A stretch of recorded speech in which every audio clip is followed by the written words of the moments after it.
Alam niyo ba, hindi kami ang bida ngayon. Alam niyo kung sino?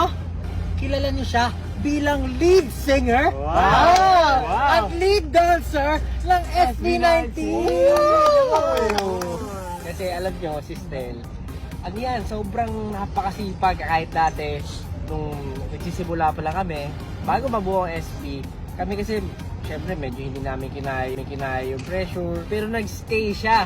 Hindi ka niya susukuan. Kaya susukuhan ni Stel, Hanggang sa ulit. hanggang sa huli. Mahirap at ginawa till death do us Oo, part. kaya para tayo, na-motivate tayo, di ba? Push pa rin natin, bumalik. Meron siyang tibay ng loob. At alam mo bakit siya Tigas ng kalooban. alam niyo bakit siya lead dancer at lead singer?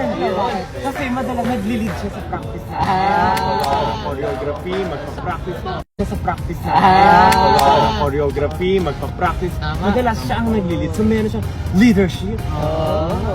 Tsaka isa rin sa mga talagang gusto ko sa traits ni Stel is, ano siya ba, kumbaga parang he's the sunshine behind those dark Sunshine behind the dark clouds. Kaya nga tinatawag ng sunshine, di ba? Kasi napapasaya tayo.